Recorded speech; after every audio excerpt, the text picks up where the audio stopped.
Good evening and welcome to the Football Weekly with your hosts, the football gurus, Mark and Ali. Mark's got his big mug in his hand as ever.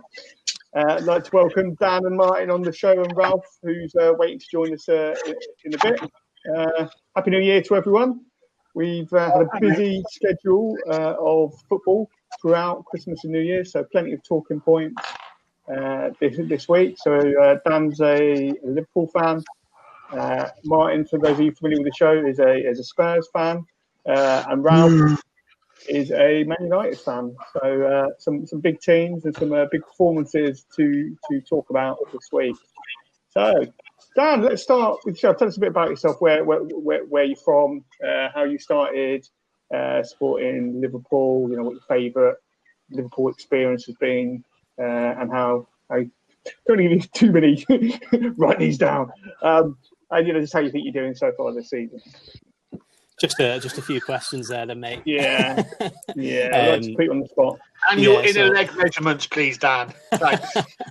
Yeah. So just to begin with, I'm from Warrington, so in between glorious Liverpool and Manchester. So luckily, I made the right choice. Coming through a family of Liverpool fans, I don't think there was a choice to be made, to be fair. But I've probably supported Liverpool since around 2000, 2001. I think that Houllier season where we won the, I'm going to call it the treble, but I'm sure the Manx will call it the plastic treble. But unless they do it, and then in which case it's a proper treble. Yeah, we all know. Yeah, we won everything that we could have possibly won that year, and from then on, I was absolutely hooked from that season onwards. So my dad, I think, was trying for many a year to get me hooked on it, and that's when it began. I couldn't probably tell you the best moment. It'd be either the Champions League the first time or the Premier League. It'd be the Premier League, wouldn't it? Last year, but the only downside, obviously, was we couldn't be there to celebrate it, but it still felt pretty good. So yeah, that's me. We'll just have to do a double parade when we win it this year as well, Dan. Yeah, we could always do it again.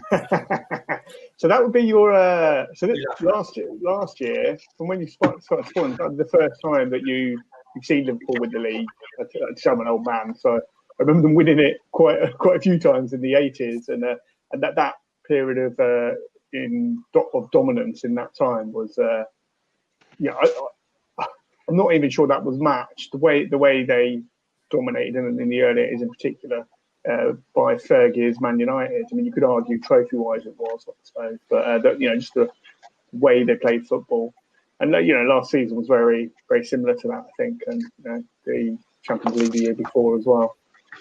What's got me, and we've said it in previous episodes, is just Klopp has installed this, and I'll never forget it. He always says they play angry, they stay angry, and people are, what are they angry at? It's just they just don't want to be beaten. I think that's what he means when stay angry. Do you not agree with that, Dan?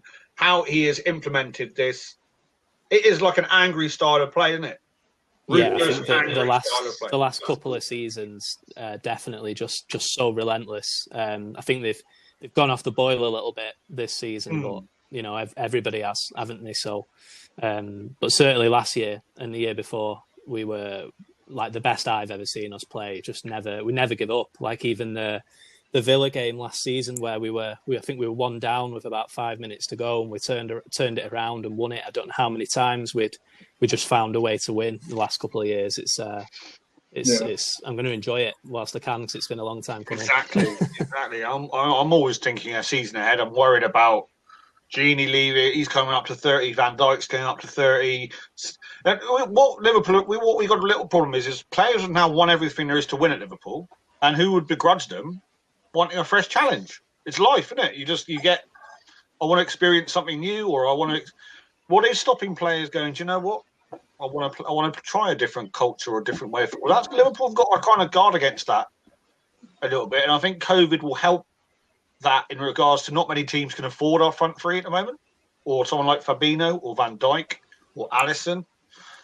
So that might help. Yeah, I think this is it as well with us. We can probably afford to lose 1 or 2 now. Like we're now at a stage where the squad's so good when everybody's fit. When everybody's fit. Where we can lose, like Salah, for example. There's all this sort of like paper talk in the last week or two about Salah. If he left, I think I think we'd still get along fine. Whereas when that's happened in the past with like a Suarez or a Torres, it's just completely like decimated the team, hasn't it? Ali asked us a question last week. If we had to lose one, who'd you rather lose, Mane or Salah? For me, Salah. I don't think I know he scores so many goals, but he misses a lot as well. Other than that, he does miss a lot, and I think when he doesn't play, we're actually better. I think when he doesn't play, which to somebody that doesn't watch us every week, they probably think that's ridiculous. But when you watch us play with him in the team, he does waste a lot of chances. He doesn't do a lot coming back. So I'd lose him over Mane. See, that thing popped up from last time. Do you remember a few weeks ago we were talking and Ali mentioned about Salah not having any friends? So I was watching the Liverpool game this week. I don't know why, but I was. And it was when for a good laugh. Was it? No, it some attacking football, maybe, Martin, because you're getting starved with it this season.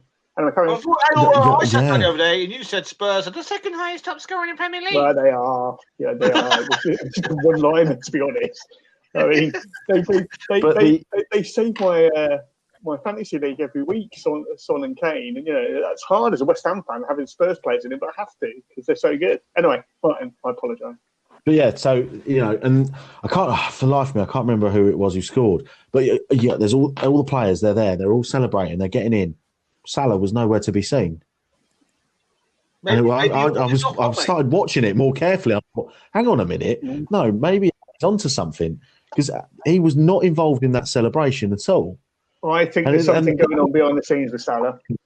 And it was that week where he scored. You score a goal that good, your team should be jumping on you, licking your ears, doing whatever. The celebration should be massive when you score a brilliant goal. And nobody did. I've got to be honest. He's done a John Terry. He's banged someone's wife. No, I know he hasn't. I'm not piling on Salah, but his finishing against Newcastle. His finishing against Newcastle was a bit half-assed. I think you're right. Yeah. It wasn't usually when he gets onto that left foot, it's intense. He's ruthless, puts his foot through it.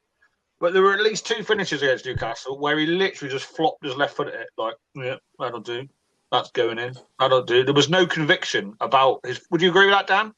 Especially when he cut him. Oh yeah. There was no conviction, was there? There was no put his foot through it, bang, bottom corner. It was just like that'll do. Again, yeah, like previous seasons where we've not where it's quite a close game, we're drawing or we're just getting beat. We always find a way to come through. And the last couple of games, chances like that, Salah against Newcastle, we'd score and we'd just win. But for whatever reason, the last few weeks, them chances just start going in. He is still top scorer, isn't he, in the Premier League? I'll just point that out. He is still. Is he not top scorer, or he's in the top 3? Isn't he? Yeah, he is top goal scorer, Let's just point that out. But he does miss an. Yeah, he's obviously on not. Mane was on was it 10 game? Didn't score for 10 games. So it's not just Salah. There's always this thing when Liverpool draw a couple of games. It's not like they even have to lose, is it? They draw a couple of games and suddenly, the hacks are out saying there's a crisis at the club. When there patently isn't, they just Arsenal are in crisis. Arsenal are apparently in crisis, mate, and they're 6 points off second. Yeah, well, that's what it takes to wins. And I think anyone, we're all laughing at Arsenal. But, but this happened. Martin was almost sick. He was like, you okay, hon? Honestly, it does such an injustice, doesn't it? So to think that Arsenal have had such a terrible season, how angry, and they've literally been bad. I mean, I'm embarrassed for them, and that's saying something. Think about the Wenger years, though, Martin. You almost have it. Yeah, no, that's what. Because under the Wenger years, this happened quite a lot. They'd have a bad start to the season, then they just win every game after Christmas, and then finish second or third, and do that quite a lot. They always had a bad period. And, taking the Invincibles year out, and the other year that they won the league. was it after that? They, that's it. They've always had a bad patch where they just haven't performed, and and they've been really low down the table. But then they click for the rest of the season. Everything goes well, and I'm not saying they're going to click for the whole season because they made some radical changes, didn't they, in terms of benching a few of the stars and playing some of the kids. And all of a sudden, they're talking about Tierney being their best player, which came a bit out of the blue. But I think it's about spirit, isn't it, with Arsenal, that they were lacking spirit. They've got the whole elephant in the room of Özil on the bench, top paid substitute in world football. Not even a substitute, is he? Just paid him not to play football. Özil, wonderful player. That's bad man management. Terrible man management. Wonderful player. But it's 3 managers now, isn't it? So he's got to learn how to manage the player. He's a wonderful player, mate. He's lazy, but you're telling me he's not good enough to get in even on the bench. It's not that he's not good enough, apparently, is it? It's about what he's saying and doing. He's an unsettling influence on the squad. I'll tell you what, goals against West Brom, mate. They were rolling back. I have to say they were fantastic. They were very, very good. I'm not sure about I saw the description on Twitter. I wasn't watching at the time. And what a goal by Tierney. I turned it on. It was like it was all right. It wasn't decent. It was decent. It wasn't. To be fair, they do that for a lot of Say again. They do that for a lot of salaries. They do. They're like, oh my God, a worldie, and think, nah. He's all right. It's good, but or Declan Rice. Anything Declan Rice does, like 5-yard pass, and he's on here on a Sunday night. Did you see that world class Declan Rice? I've got to say he was excellent. To be fair, though, Would you take Declan Rice at Liverpool if Genie leaves, Dan? He's only 21. So, I would, but I wouldn't be in a rush to get rid of. No, I'm not. I think he probably wants a fresh start, mate. Well, he probably wants to. It'd be interesting to see what we do, because I think we've gradually, as we've let players go, I feel like we've been scraping some money back a little bit. When even players like Klein, who were pretty terrible towards the end, we just sort of just give youngsters a chance, like Nico Williams. Yeah, exactly. It's just interesting. Apart from like the big signings, Van Dijk, Thiago, we don't sign a lot to replace these squad players. So I'd take Declan Rice in a heartbeat. The thing is, Rice is more of a natural replacement for Henderson. So that's they're the players with the two most similarities. Great at tackling, good range of passing, like to get forward, safe hands, control tempo. But Henderson's not ready to step down. So it's an interesting one, because apparently Liverpool and United are both showing interest now. It's that time of year, isn't it, where all the rumours start anywhere in Rice. Yeah. So well, it was on the BBC Gossip. I take it all with a pinch of salt, because there's a lot been said about Rice and Chelsea over the last year, and most of it's not been true. Ward-Prowse, I'd love Ward-Prowse or Rice. I think Ward-Prowse is a super little player at Southampton. I really, really do. I'll take either of those two. Unfortunately, if Genie did decide he needed a fresh challenge. And by the way, this lad at Palace, he's Eze? Is that his name? I've watched, and I'm just not just saying this because he scored a lovely little goal at the weekend, but he always stands out. He's English, yeah? Is he English? Yeah, I think so. How good was that goal? How good was that goal at the weekend? I think he's in the privileged position of being able to choose from several nations, but I think he was born in England. He just passed into net, slalom through, and he just literally opened his body up and just went 25 yards out, just rolled it in the far corner. Do you see that, Dan? Yeah, it was nice. Good quality finish. It was the finish, gave the keeper no chance, even though he passed it into the net. The timing of it was exceptional. It was an exception, not just the run. I think I said to you at the time, didn't I? It's not just the run, it's when he finishes it. It's at the point he kicks that ball, gives the keeper no chance. Martin, brilliant. What's going on with Gareth Bale, mate? Come on. It's been long enough now. What is going on with all the hype? What is going on with Gareth Bale at Spurs? Come on. What is going on? Is it? Well, the minute he's ill. He's got COVID. Oh, I didn't realise that. No, he hasn't got COVID. Don't know what. I mean, I feel like I should have looked into this, but I haven't. Wow. Because I was surprised when he came off at half time. Was it against Wolves? He scored, didn't he? Against and somebody. I was shocked at him. Yeah, I was shocked because I thought he wasn't playing badly. I don't really understand why he's come off. Then it came out that he was ill. So, but I mean, we all know secretly. We all know really that the purchase of Gareth Bale was a marketing ploy. It was all about Twitter feed, and it was all about getting the likes and getting the fans on board. That's what that was. And don't get me wrong, I'm sure he's still a great player and he can still do a lot. I mean, he scored a good goal in the cup from that beautiful Winks cross. But it just, I mean, Premier League is a tough league. We know that. And you can see it from players that have come in from abroad, and we all think, oh, yeah, they're going to be amazing. And then they get absolutely slammed by some 7'4" defender who just completely impales them. And they're like, although, that hurts a bit. It's the same reason why I don't think Mbappe would work in the Premier League, and I don't really think all that. I think if he came to the Premier League, he would literally have his pants pulled down and something large inserted into an external hard drive. Because the problem is with Bale. I don't see Bale, it. He is a wonderful footballer. If it does click into place with them, Spurs have got. You could argue if they have Bale on the right cutting in, Song on the left, and Kane in the middle. I mean, there aren't too many better front threes than that if they all hit form at the same time. And then you got Lucas, and then you got Bergwijn, and then you got whatever his name is, Lamella. You've got a superb squad at Spurs. That's the thing. I mean, he was brought in as a nice to have extra, really, wasn't he? And he's not first choice striker. When you've got Kane and Son, you don't need Bale starting on the pitch unless one of your midfielders is down. So it's a lovely luxury for Spurs to have, I think, and one that they may. How we're should someone get injured, he might have to start every game, and that's when you'll start seeing him getting full match fitness because he's been playing golf for 18 months, hasn't he? That's true. To be fully fit, you can train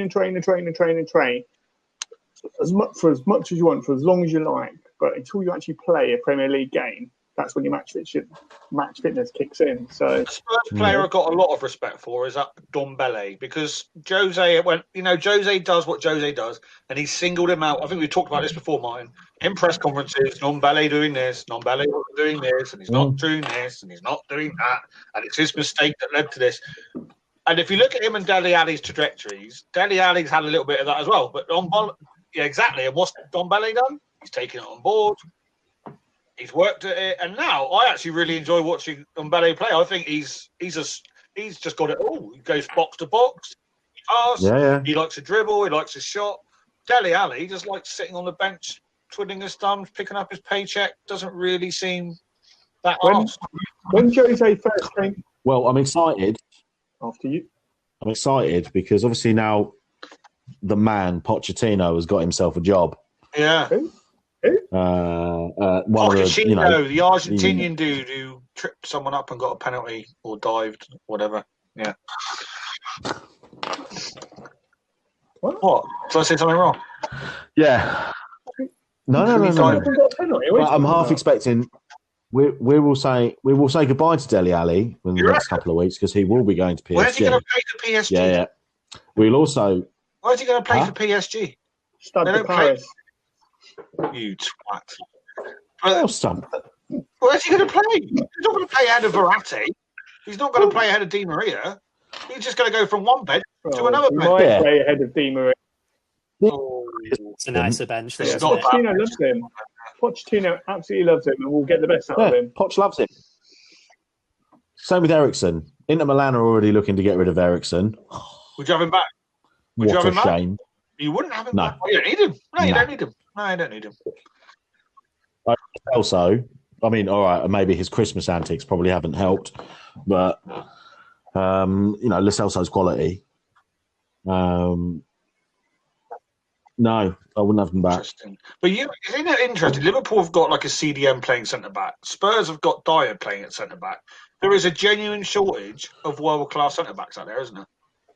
No, I'm not even talking about the ones who are available. I can't think. West Ham, we've got Craig Dawson. Hooray! You know what I'm saying? I'm not even sure there's 10 world-class centre-backs out there anywhere in the world at the moment. No. Fabinho's amazing. Fabinho's the best centre-back in the world. He's not even a amazing. centre-back. Literally, I wouldn't pick any other centre half ahead of him at the minute in the Premier League. He's been that good for us. Given the job he's had to do and who he's had to face, absolutely. Yeah, I think Vardy running at him and Kane and Song and he has. I can't have. Okay, how many times Martin's looking at me? For clarity, that's the same players that everyone else in the Premier League has to face. It's not exactly.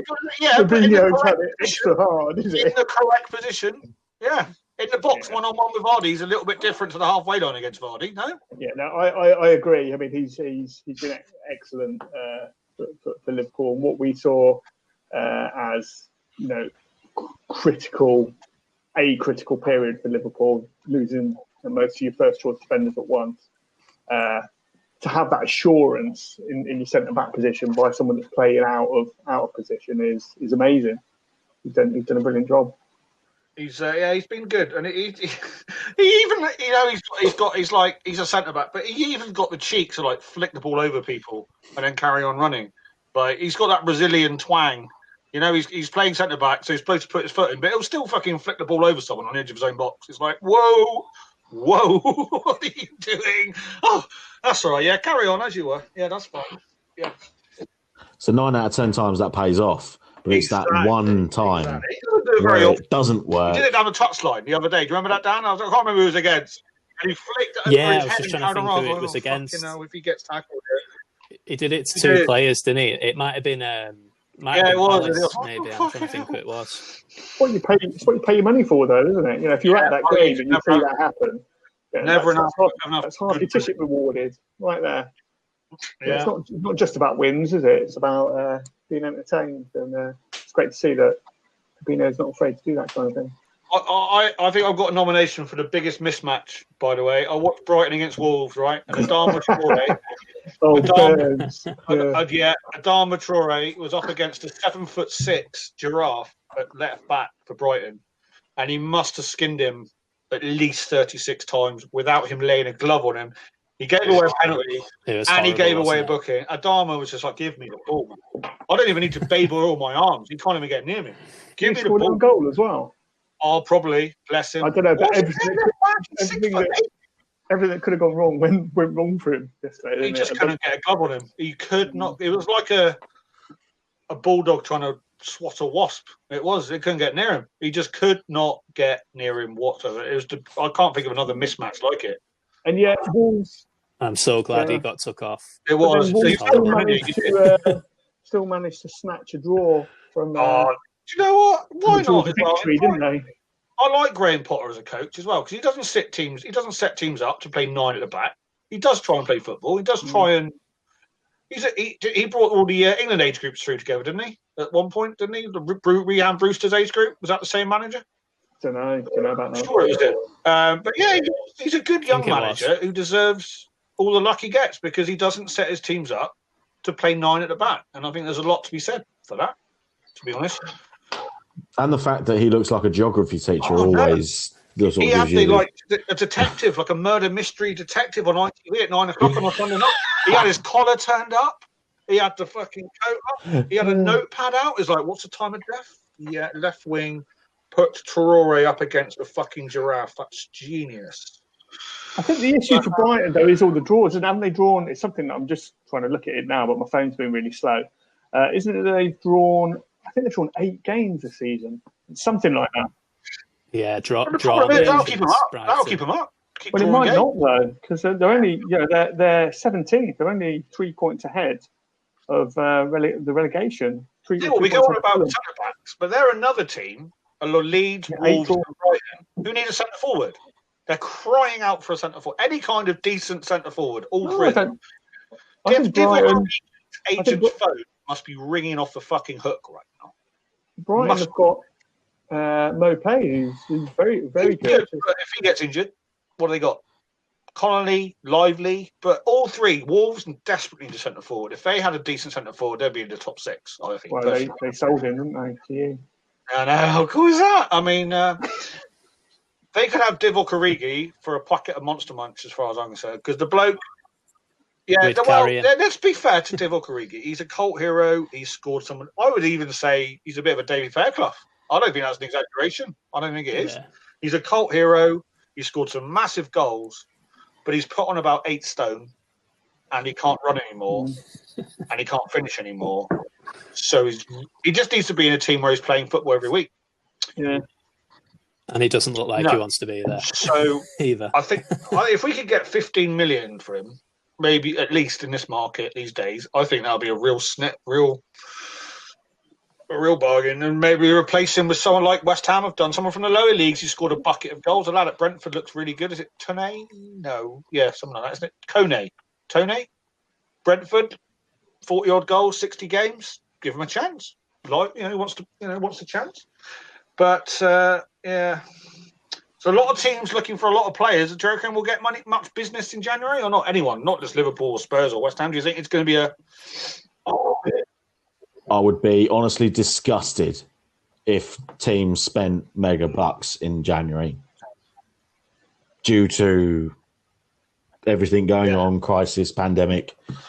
Teams, as a mark of business acumen, they should not be spending. Any team going out spending 200 million. If someone goes out and does a Frank Lampard or whatnot, again, they should really potentially take a look at where their money's coming from, because how, without any fans, are some of these clubs sustaining themselves? So, in my opinion, they should not be spending. There's no such thing as FFP anymore, though, is there? Since City had their case overturned, everyone's just spending what they want on the basis of, well, if City can do it, we all can do it. Chelsea's net spend, of course, was negative because they sold a load of players during the transfer ban, including Hazard. So actually, when you take in the 228 million they spent, the net spend over 2 seasons was still down. But that said, they still spent 228 million pounds on new players. And considering if games go against their way, currently as they're sitting, they could end up dropping into the second half of the table. So we spent 5 million on Thomas Kufau in the summer, and that's it. And I know you can't always direct comparison like that. Their players will take time to bed in and all of that. But when you're buying someone like Timo Werner, you expect him to come in and find his feet quite quickly and be banging the goals in. You expect him to be in the top 3 or 4 scorers in the Premier League. And yet the guy's getting intimidated and pushed off the ball by, what I'd call, fairly insignificant Premier League defenders. Not big names, certainly. Havertz, I know, had COVID and appears not to have recovered from it. But they've got a lot. They've got a lot of established players as well, haven't they? It's not like it's a brand new team. When you've got players like Pulisic, who's a little wizard. Oh, do you know what? I think he's brilliant. He doesn't deserve what's happened. Pulisic. But they're not winning. They're not winning, are they? And it's just so strange to see so much. Mason Mount, Giroud, Abrahams have got so much talent across their squad, and it's just weird seeing them all of a sudden not being able to win games. I think Giroud's kind of been a little bit overlooked, hasn't he? I mean, they've looked at Werner, and it kind of goes back to what I said earlier about bringing players in from other leagues and then them getting absolutely abused. The sheer amount of crosses Liverpool put in, I'm not going to lie, if Origi left, I would love him at Liverpool. Imagine all the crosses we put in. I know he wouldn't press and he wouldn't run around, but his job is just between the 2 sticks when the ball goes in the box. Like Calvert-Lewin at Everton, you always see him when the ball goes in, he's right in between each post. Bang. But that's his job. It's not being given service, though, is it? Sorry, are you on about Giroud? Yes. All right. Yeah. Calvert-Lewin's, I think he's fantastic. I think Ancelotti's just like Ancelotti said that before the season. He said, I just want him to be my Inzaghi. I just want him in between those sticks, right in between those sticks when the ball goes in the ball. And if you look at Calvert-Lewin's goals scored, they are literally all in between the sticks. All I'll say about Calvert-Lewin off this weekend is he's still in Craig Dawson's pocket. And I never thought I'd be saying that a couple of months ago. There you go. It turns out our second best defender is a Watford reject. But football has a funny way of... Martin, can we see if Ralph can jump on now? Is that all right? He's a Man United fan, so I'll mute him after 5 minutes anyway. But yeah. All right, Ralph. Here we go. Try commenting in the comments box, Ryan. Hey! You made it. The second ever Man United fan on. Well, you honoured, mate, for me to have a Man United fan on this podcast. I'll tell you what. Well, I think last time we had a Man United fan on, Man United were like 6th or 7th or 12th, and in League One. now they're joint on points, aren't they? So they are. They're playing with. I wind this guy up called Simon Hoon on Twitter, and I fucking tag him in every conspiracy theory. And he just winds him up to something rotten, man. And Ralph has finally worked that out, and he was joining in the other day. So how you feeling, Ralph? How you feeling now? You're climbing that. Not too bad for the start of the year. Joint top or second, as you like to say. Second. Let's get that straight for a start. The second. You're not joint top. But no, to be fair. You know, you're playing attacking football. You're going back to your roots, really, aren't you? Well, the Spurs thumped the 6-1. We've been on a bit of a run, really. So, do you think are you going to win the league? No. Oh, so you didn't even hesitate. Ralph, it's been great talking. Yes, thanks for popping on. No, I don't know. I'm a bit more convinced than he is. No, I don't know. I think Liverpool are looking to once they start getting Thiago and Van Dijk back fit. I think there'll be a different story then. They'll be shored up a bit and they'll be conceding less goals and I think they'll be more sure with control. I think Van Dijk's got control of most of the things that Liverpool do, even though he's at the ball. I just think I think this season's going to play out. You wait when the Champions League starts up again and the Europa League starts up again.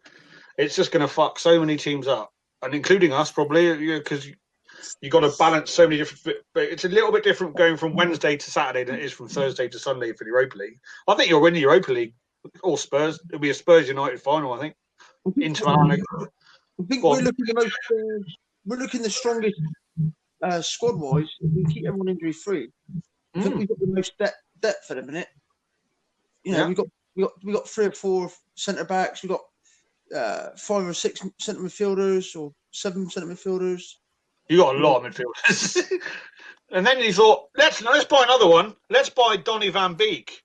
What is that signing about, mate? Seriously, do you even need him? Waste of time, really. He's too good to be sitting on the bench. But then come out this morning apparently that we're going to sell Pogba in the summer, and he's definitely gone because we want to cash in on his contract runs out next year in 2022. Yeah, and they want to get rid of him before the contract runs out. So they're going to try and get rid of him this summer, I think.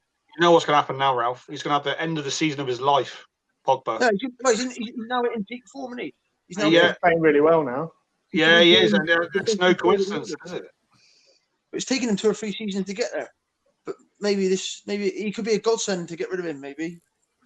Well, you've had the classic example of what to do with Liverpool. Coutinho, okay, we'll sell him, 150 million. We bought in Alisson and Van Dijk. Most important transfers in our history, or recent history. And Man United have had the classic example right down the road, and they maybe a bit proud, a bit too proud to do it, do you think? Or what? They're trying to basically not give in to his demands, and they're trying to keep all of. Yeah. Oh, I get that. Yeah, I get that. I think we've our buy's now come in a bit of form. You know, he's had a few games where he's not injured. He ain't a bad defender. You know, he's no. You know what? You look so much more solid with him at the back. Really good this week. Lindelof would never have made that block. Lindelof would never have made that block at the last second there against whoever you played in the last game. My mind's gone blank. He would never have thrown himself in front of that. Eric Bailly is all or nothing, isn't he? Yeah, but what teams seem to do against Lindelof is they think, right, well, Maguire's going to go up for every header, so let's keep the ball away from him. They target Lindelof. Can't cope. We concede. They try and do that to Bailly, and they can't do it because he's got a bit of nastiness about him. Exactly. He's got that nastiness. Bailly would be ideal for Arsenal because they just got a team full of son-in-laws. They got no nastiness at all in their team whatsoever, Arsenal. But no, I think they've got as good a chance as any of us winning the league. I really do. I've said that for a while. But Cavani's made a difference, hasn't he? Because he's a attacking players. You're lacking a centre forwards, and he's a man with experience and tactical finesse that has really added to your roster of attacking players, I think. Yeah, I think we expect too much sometimes at Rashford and Greenwood, and Martial ain't going to bag you. He ain't the goal scorer that's going to run in and pick the ball up in the midfield, and it's either all or nothing with Martial. He either is going to score you clinkers, or he's going to do nothing for 6 months, which he's done. I've got to be honest. He's another one. I think he could be absolutely unbelievable, but he just seems to lose interest pretty. His shoulders are down. He walks across but Cavani comes on. He's like a fucking warrior. He's snarling, he's snipping around the centre backs. He's in between the line like he did, like those headers he scored. But yeah, I like Cavani. I think he's a great player. He probably got him 2 or 3 years too late though. Well, I don't know. I think because he's so sensible in his mind playing wise, you don't waste energy that you don't need to waste. It's a great point. He reminds me of Teddy Sheringham in his latter years. There's a lot of similarities. Yeah. Cavani's got a bit more pace than Sheringham, but just for tactical awareness, he's always got a yard on everyone else around him. Yeah. And he's mobile, good in the air. He's got a lethal strike, and he makes goals as well. He sort of plays more like a playmaker. Without the ball, he's already thought 2 or 3 moves ahead before the ball's even played. So he's already made that run. He's anticipated where he expects Bruno Fernandes to put it. What was that game he come on and scored 2 goals? One of which was Everton. A brilliant flick. Was it Everton? Yeah, it was Everton. And he moved 2 or 3 seconds before anyone else in the box. He was the only one moving in the box, and he ran to the near post. He was just miles ahead of anyone else on the pitch, and that's experience, isn't it? But I hate to say it, but yeah, you're playing very well, and whether or not you'll carry that on against likes of City on Wednesday night will be a pretty good measuring stick, won't it, Ralph? Yeah, but I'm just hoping it's not the same as the 0-0 in the league. I'm hoping. Yeah. I can't see us putting out the same side we put out on Saturday. I think it'll be a different side. It's only one leg. This one, isn't it? Is it over one leg? Yeah, no, I think they have got rid of 2 legs, haven't they? I think they have. Yeah, it's 1 leg. Yeah, they might put out a strong side. Then I don't know. Yeah, that'd be interesting. We're not in the car. We're not in the John Payne Cup. We've left that to the little team. You got to fulfill the fixtures. Yeah, no, we got a nice rest. To be honest, this is another reason why I'm pissed off, is because we've had a rest. There's no excuse for dropping points to Newcastle and West Brom. We haven't had a pile up of games really. We've had 8 games, 12 days off combined over Christmas or whatever it is. So. Yeah, we got no one to put ourselves to blame for the shit finishing against Newcastle and West Brom. It's just, what is Martin laughing at? Martin's using emojis in the chat. Shit's getting real, folks. But what about West Ham, Annie? What's your aims for the rest of the season? We just need to get Antonio proper fit and take it from there, really. So we've come through quite a difficult period, but managed to accumulate points along the way. We've not lost too many. I think we lost to United, where we played well, but didn't take our chances. Same against Chelsea. We lost 3-1 against them as well, but we should have beaten Chelsea, but didn't. But other than that, we've either won or drawn against difficult opposition. So we're in the right position. I think looking at the last 10 games on form.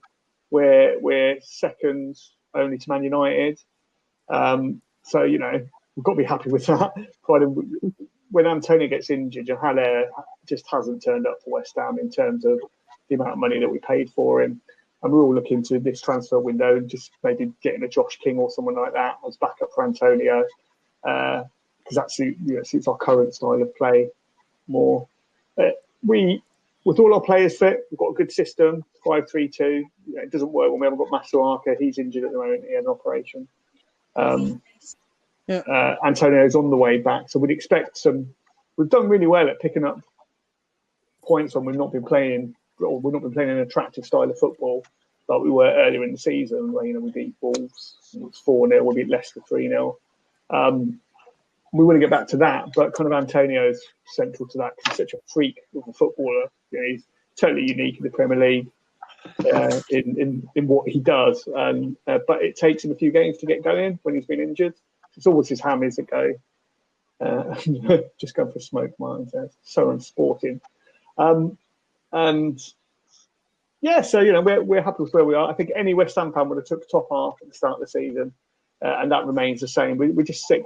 Since we've moved to London Stadium, we've had a relegation battle every single year. So it's just nice to think. Yeah, at the moment, 3 or 4 more wins this season, and we're safe, and we're not even halfway through. You can't even look down, man. You just got to look up. Be ruthless. Take the season by the ball. It's easy to say when you live in the top half of the table, but when you don't, then you don't take anything for granted. You get those points on the table, and then what you'll see, and you see this with a lot of teams, you get to the point where they're pretty much safe, and that's when they start playing more expressive football because they can. I really enjoy watching West Ham play. You got those two. Bowen is just I really rate Bowen. I think he's fantastic. The lad from Brentford, he's now starting to really play, and then you just need mate. Antonio's not fit. You need another centre forward. Get rid of Allah. Gone. Rubbish. Not good enough. Like Joe Linton at Newcastle. Not good enough. He's not up to it. Yeah. The problem is what we paid for him though. So we're when you pay that much for a player, we're still paying for him now. So we can't. You can have a Origi. We can't. Oh, thanks. But we can't just offload. We can't offload him for like 15 million and just say, oh well, never mind. Then we're 30 million down. That will get you Origi. To be fair, if Origi came to West Ham, he'd probably be all right. He would. He would. As long as, David Moyes has a very simple strategy with his players. I'm not saying the tactics are simple, but the strategy is that if you're not willing to run your arse off for every minute you're on the pitch, you're not going to get picked. It's as simple as that. And that's why he got so much out of Arnautovic under him, because Arnautovic became a different player who just chased everything, was a pain in the arse, and with his natural kind of skill and finesse, he scored some really good goals. And same with Antonio, so that's a winger that you're playing right back in the village, is our centre forward now. Haller hasn't got that in him. He's not that kind of player. They've tried kind of adjusting the system to more like what he was playing at Eintracht Frankfurt when he was there. But, he had Jovic next to him, who was, top notch. And it's just not really working. So he scores the odd worldie. He's very good at scissor kicks. Don't know if you've noticed. But he's not as strong in the air as he should be. For a team like us that does go direct sometimes, you need someone that's going to hold that ball up and spread it out to your wingers, to your Bowens and your Ben Ramas. Which club is going to be? There's definitely going to be a shock somewhere, like in the top 4 or whatever. Which club do you lot reckon? And I'll go around the room. Dan, which club is going to shock the world and finish in the top 4, if anyone? As in unexpectedly, dark horse.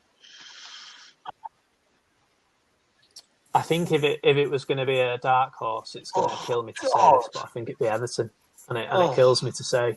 I really do. I can't see anyone other than them. I don't think they'll do it. I don't think they'll do it. But if you had to pick one that is the most likely, dark horse, Villa. Yeah. See, why not? Why not? Games in hand. Why not? Exactly. Take the season by the scruff of the neck, innit? Attack it. I think they're too positive. I think they're too positive to not, and they've got the caliber now in certain players to. They've spent the season. They've struggled and fought down in the bottom half, and now they signed a couple players on loan. Bartley, he's been there and thereabouts for teams. Yeah, he's got the experience. I think they could be a bit of a dark horse, I think. Yeah, absolutely. I agree. I think if Wolves bought a centre forward, the way they play their football, they could just suddenly bang 3 or 4 wins on the. I think Wolves are a fantastic team. I think Wolves. I know they're not going to finish at 4, but I love watching Leeds play. They just fuck it. Let's just go out and they just literally play basketball. You attack, we attack. You attack. I think Wolves, Aston Villa, yeah. Everton. I think they could all shock the system a little bit. Especially when the Champions League and Europa League start up again. How are squads going to cope with all the COVID? There's bound to be more cases and stuff like that, isn't it? Man, I mean, look at Man City tonight. 5 players out with COVID, and they still put a team out like that. It's insane, isn't it? Bastard. Yeah, they got the backing and the squad over the last few years to do that. Squad's insane. It is insane. What else you got, Al, to talk about? Anything? Well, I'd like to say who I think my surprise team is going to be in the top 4. Go on then, Al. West Ham. Thank you very much. In the country. They love West Ham. You haven't said that yet. 45 minutes into the podcast, you have not said little old West Ham. Well, it's you that says it, Mark. I said it once, and then you say it every week because you do like to repeat things a bit. Well done. You haven't said it. Yeah. So I'm with Ralph on Villa. As long as no one comes in and buys Grealish for silly money in the next 4 weeks, I think they'll be all right. And that's not to say that Villa aren't a great team. They don't just rely on Grealish, but I don't think they'll be in the top 4 or challenging for the top 4 without him. I think you can't. I'm not sure about Everton. So they're physical. They've got some great players on the way back. Why is no one mentioned Leicester? Pardon? Why is no one mentioned Leicester? Because you said a real surprise, and it wouldn't be a surprise for Leicester. Really, I don't think. I think they've been in or around the top 4 a few seasons now, so that's not a surprise to me. I think Southampton. Got the mojo still, and can beat anyone on the day, and it's through very attractive point. But it's not dissimilar to the way Liverpool play, really, is it? The way that Southampton play, just with less good players, but they could be thereabouts at the end. Top 4 though, I don't see unless you're calling it. I see Leicester being in there quite comfortably, but as a really, so who's going to miss out then? What do you mean? Who's going to miss out? There's no such thing. Liverpool, City. I see Liverpool, City, Spurs, Leicester top 4. You don't think United are going to get there? I still think United will at least get top 4, if not battle it out for. I think I said this on Facebook. Yeah, you did yesterday, Mark. That I feel that United's on a great run at the moment, but it's reminiscent of when Ole was first at the wheel, when he very first came in. That run, they played Man City and drawn 0-0. But other than that, they haven't played any of their key competitors at the end of the season. That those games had already been played or are yet to be played, or will be played again in the second round. So for me, the onus is on United to turn up on the big games and win those games if they're going to be there. Yeah, I mean, don't get me wrong, they could well be top 4. I just feel City have started purring in a way that's a bit scary, and I can't write them off at this stage. I think they'll be up there. And United may win the league; they may come second. 4 out of 5, I'd say. If I'm allowed to add United into it, then definitely. Oh God! Everton or United win the league. Oh God! It will happen. Don't worry. Oh, I couldn't take it after the shit I gave out last winning league. Well, that's why no one wanted Liverpool to win it, wasn't it? Because we waited. Come on, man. We waited so long. We were going to get it right. And we're fucking right. 30 years. It came afterwards. To be fair, I think Everton. I didn't have any bitter United fans. They were all saying, "Yeah, fair play." I didn't have one. Not one. We were going, not one. Every one of them was classy. I go, yeah, do you know what? Fair enough. I think Everton peaked too early. Hey? I think Everton might have peaked too early. I think we're going to see the normal Everton now. We're just going to see normal. They're up there, but they're not, and they'll grab a couple of results, surprise results out, but they won't. I don't think they'll be consistent enough now. I think they've peaked a bit. They need Rodriguez to do the Jack Grealish for job for Aston Villa, don't they? They need to get Rodriguez the ball as often as possible. Because I like James Rodriguez. I think he's got I think if he can take up a similar role to Grealish, then Everton will be a handful. But as you say, Ralph, I think hopefully they'll tail off to mid-table obscurity. I think Arsenal might peak. I think Arsenal are now going to start hitting a bit. I think they're going to come above Everton. I think. What do you reckon, Dan?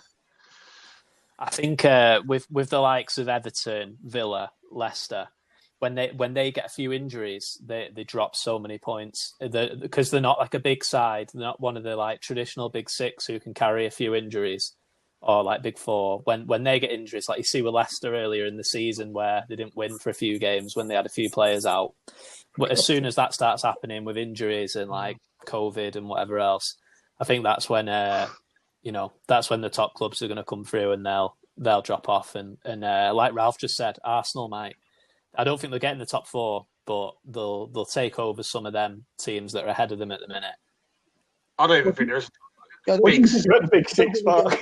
We're having a full-on row just now on Facebook. We got a little messenger group for this, and I don't think you can call it a big six anymore. Can you? Are you calling Arsenal a big six club of current form? Absolutely. So my argument, Mark was saying that there's no such thing as a big six, and I was like, of course there is. It's the 6 teams with the biggest budget, the biggest fan base, and the biggest historical record of consistency in the Premier League age. That's why they're the big six. Everyone knows who they are. You know who's a big six, and so I listed them, and I was like, it's like, what about Arsenal? I was like, you can't base it on one season or half of one season. They've been crap for a couple of seasons now. Pardon? They've been crap for a couple of seasons. Yeah, that doesn't matter. It doesn't make them not a big six club. The same as Man United after Fergie left went into a bit of a lull. It doesn't make them not one of the biggest teams in the world all of a sudden, does it? They're still one of the biggest teams in the world, whether they win the trophy or not. I got to be honest. I'd have Leicester as a top six club. The last few years performances, I'd have Leicester a top six club. Not top four though. Not top four, but I would call them a big six club. Leicester. Maybe let's make a big six. I would put them in the big six. On football, like I said to you, it's not. I can't give a shit about spreadsheets and how many lubricant partners a club's got in China and all that bollocks. For me, and I know what you're saying now about fans and all that. Football is about on the pitch. What happens on the pitch? I don't know what you said about lubricant partners. That's a new phrase for me. Oh, big clubs have all these official partners of fucking tyres and lubricants, and fucking window cleaners and shit. That's bollocks. It's got nothing to do with football. You're talking about a bum deal or something there, Mark. No, football is about on the pitch for me, and I think you've got to like Leicester have been there or thereabouts for a few years now. I would have to say I would replace Leicester with Arsenal on the last at least 2 years evidence. I would say they're better run. They got a better squad. They've got a better man. Martin's laughing again. Someone let Martin in. Martin wants in. Have you got more fans than Arsenal? More fans than Leicester. Come on, Martin. Jump in. Mark. What? Say again. I said, have they got more fans than Leicester? Arsenal. Who gives a shit? Well, because you're talking about whether they're a bigger club or not. The big six is about the big clubs, isn't it? Are they a big club or aren't they? Leicester are becoming a big club. I do not question that. It's without a shadow of a doubt. You only what their board are investing into their training facilities, the way they look after their fans, their signings, their youth team, their academy. There's lots of things that say that they're on the ascendancy. And Arsenal aren't the team that they were, but Arsenal are a global brand that Leicester have to eclipse to become a top six side. Now Leicester won the league once, and that's it. Since then, they haven't won anything else, have they? If you look at Twitter, prime example, the Arsenal have got 12.6 million followers, which is incredible. It's really good. Leicester have less than Alex Morgan. But to be fair, Spurs have less than Alex Morgan, so I can't really say too much there. That's incredible. Alex Morgan. Harry Kane do the Spurs social media. Oh yeah. Pick up corners, goals, chances, donuts, chances, goals, dunk 'em, nappies, babies.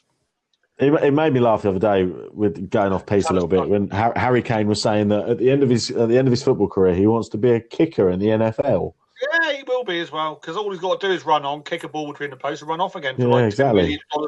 $10 million a year they get the kickers because they win so many games. They've still managed to spaz his knee up. They'll be holding up signs saying "kick," so he knows exactly when to kick it. Or is that the water boy? whichever one it is. You all can do it. Come on, Turn his fucking head up. Sorry, Dan. Cut you off there. Go on, Dan.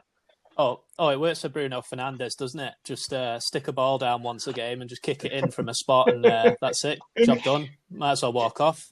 That's his work done. Penalty to United.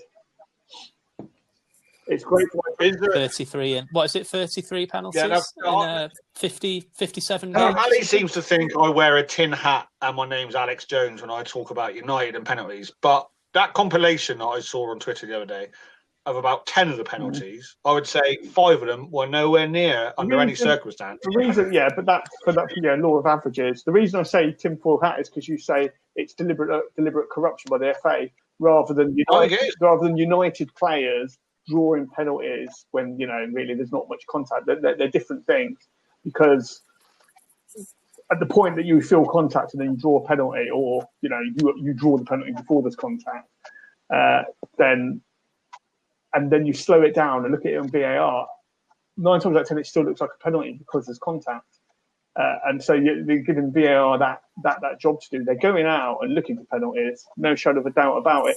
But it's not just Man United that do that. They win by far more than anyone else, sure, but they play sometimes they've got 5 attackers on the field, and they're all trying to win a penalty. So that's what. Mate, come on. Let's go. I mean, if you kick your own feet, then get a penalty. They're doing it better than anybody else. Yeah, Mark obviously mentioned that penalty at the time, and I wasn't watching the game. So I couldn't respond straight away. I thought I can't answer until I've seen it. And the Pogba one. So when I saw it, I was like, for me, soft penalty, because yes, he did trip over his own feet, but he was being pulled back at the same time. He wasn't being pulled back. He had his arm across the defender. Over his shoulder, pulling him back. And put his arm across the defender. Mark, just let me finish. I know you feel passionate about Man United, but Gaz, who's a referee, said, take my Man United hat off. That would be a penalty every single time. Is Man United hat still on? Maybe. But you're always going to feel, I think Liverpool fans are always going to feel that bias towards Man United. When Mo Salah felt a bit of contact against West Ham and then hit the floor like he'd been shot, I felt personal bias against that decision that was given. Technically, when you slow it down, sure, it's a penalty, but that's the way it goes, isn't it? And Ralph's back in the room to talk about Man United penalties. Ralph's back in the room, yeah. Ralph, Pogba penalty. Be honest, was it a penalty or did he click his own heel there? I think it's a hard one to try and deny it, because Pogba's done what any footballer would do. He's got his body between the ball and the man, and the stupid thing that he's done was grabbed his arm. So to me, that's the penalty straight away. But Pogba put his arm across the defender. Yeah, but the defender didn't drag his arm there. Pogba put his arm there. As a footballer myself, if Luis is stupid enough to grab it, and the referee's a few yards away, the referee can see it in his vision. It was clear. He didn't have no obstructions or nothing. He could see that grab of the arm by Luis. To me, that was the first infringement in the box. So if someone puts their arm across you like that, what are you supposed to do? Not grab it? No, but so you can't actually see. You're not supposed to go. But it wasn't across like that. It wasn't across his face, was it? It was. Yeah, pretty much was. It was pretty much across here. It was like that. He was putting his arm out as guidance. Pogba's 6'6", 6'3", or whatever he is, 6'2". What would he have done if it was Vardy doing it and he was touching it across? Mate, Vardy and Kane are just as bad. Trust me, they get there. But Salah isn't. It could have been Luis's check. You didn't say anything about Salah. Exactly. That's my point, Mark. He's done it once. He's done it once against your team. Salah has dived to win one penalty in his career.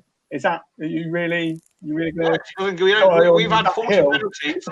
Hang on. We've had 40 penalties since Klopp took charge in the Premier League. Man United have had 42 penalties in the last 112 games. Yeah, but what I'm saying is they win those penalties, rightly or wrongly. You said when we closed the Salah incident down by you saying it's part of the modern game. That's what football is doing. We have to accept it's there. So Grealish doing it's the same thing. And you stood on that pedestal and said, I'm sorry, but that is just the way that football is nowadays. You can't be picky about it. But that applies to United as well. But you don't. But that's not what you're saying, Mark. You're saying that there's corruption in the game where VAR decisions are deliberately being given towards Man United by corrupt officials. That's different, isn't it?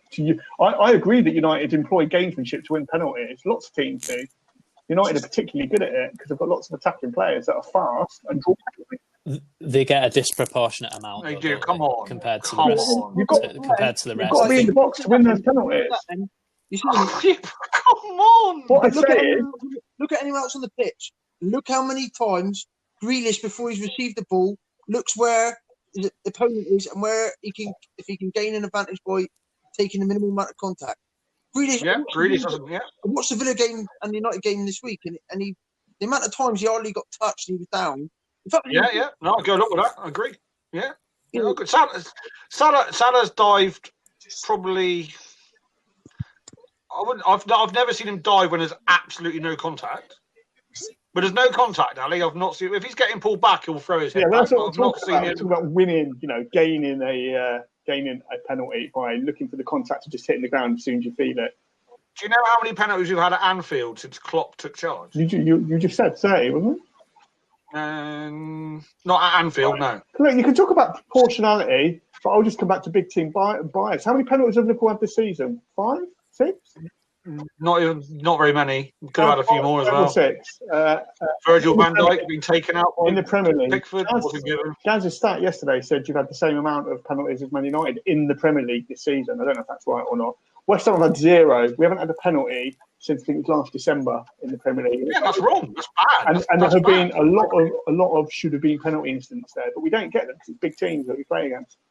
Is it a different style of players, mind, Ali? Because have you got the same sort of players that United have got where they're trickery in and out of the box and they're drawing the defender in? We've got players. We've had players fouled loads of times.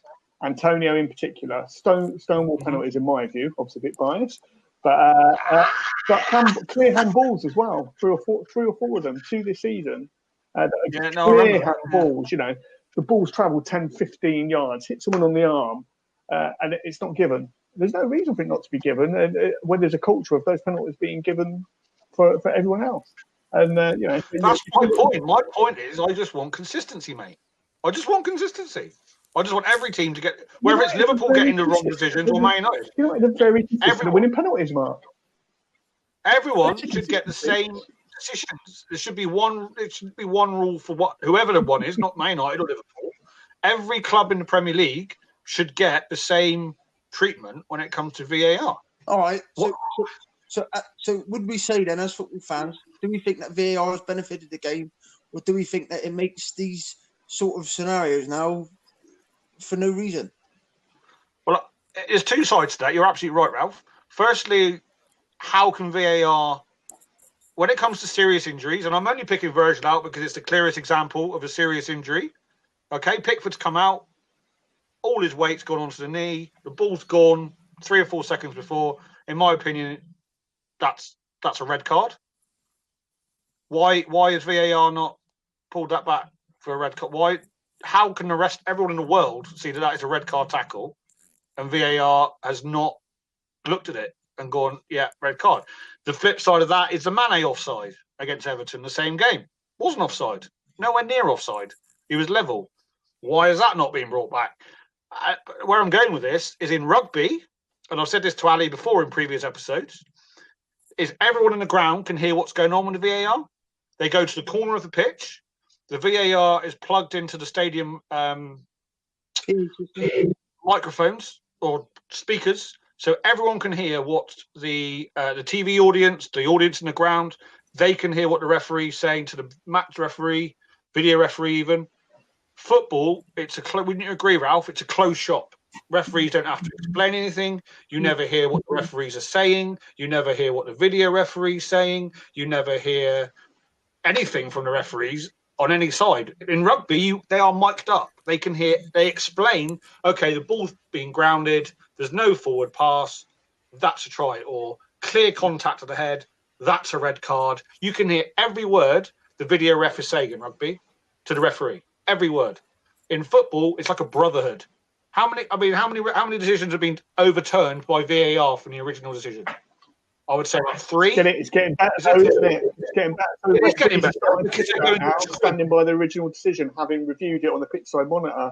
So for me, it's still evolving. So we're learning from our mistakes as we go along. Let's give it 3 or 4 years, hone it, get it right. Because I tell you what, it's turning over incorrect decisions, and we forget about those. What we always focus on are the one it gets wrong, not the 5 that it's got right prior to that in a game or in a week. Yeah, but then, and so for me, it's working, not every time, but we've got a fairer game as a result of it. It's a pain when you score a goal and you think, VAR, but also I don't celebrate goals. Am I the only one who doesn't celebrate goals? The goal goes in and you're like, please VAR, and then it overrules it. That's as good as scoring a goal. So it's changing the game, but they need to change. They need to change the reason for it. These minimal toe offside. Oh, mate, I agree. That's what's the point in having the 2 linesmen? You might as well just basically play no assistance. Just basically play with the VAR. Go to the VAR. Right. Let them put the ball in the net. Go to the VAR. Right. That was offside. Bang. Offside. Another thing, Ralph. What's happened to the benefit of the doubt going to the attackers? Nothing. There is no benefit of the doubt anymore, is there? Well, no, the most shocking incident, everyone will agree, is the Bamford offside. Yeah, I get that. But then I say that every episode. Every episode I say that. We're banning pointing now. We're banning pointing for the ball. What I'm saying is, what's the advantage? Say, for instance, now Vardy and Fabinho are running back for the ball. What's the advantage that Vardy's got just because he's got a toenail a bit further on than Fabinho? Well, the point is, you either want the application of the offside rule as accurately as possible, or you don't. If you want it to be an in-the-moment decision of a human being stood on the line, then let's not have VAR making the offside call. Or if you want it to be clear daylight, change so the attacker has an advantage, then change the rules. VAR and offside is just responding to what the rules of football are, which are was there a... No, I get that, but then I think it takes away the entertainment of that tight a battle. I don't think it takes it away. I think you find glee in different places in the game of football. If my team still score a worldie, I still celebrate it, the same as I did before. It's just unfortunate when they come back and say, "Well, you know what, his ear was too far forward," or whatever it might be. But technically, that's right, isn't it? If my team has scored a goal and the guy's ear's offside and he scored with header, then that's the right decision. It's whether you want that or not. Why was Bamford? You can't score with your arm. Yeah, well, you cannot score. Yeah, that was an incorrect decision in my view, because you can't score with your arm. I'm glad you brought it up, Ralph, because I literally mention that in every single episode as the benchmark for the worst footballing decision I think I've ever seen. He wasn't even behind the defender, pointing. What do you reckon, Dan? I can't stick it. No, I agree. United have gained penalties, but I don't. Unless United score a goal that's clearly not offside, or it's clearly I'm with you. Yeah, you have to celebrate, do you? You don't celebrate. Excited because you could be thinking in your mind, well, that might be ruled out in a minute. It's just the inconsistency of it for me. I think just from watching us, just from watching Liverpool, you had obviously the derby, the Henderson winner, where you had the purple diagonally drawn line to give Mane's little finger offside or whatever it was.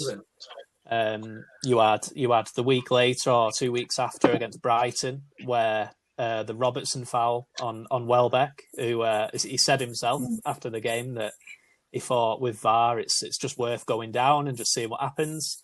And then obviously we played Spurs not long after that, and Son scored a goal which for me was again borderline offside.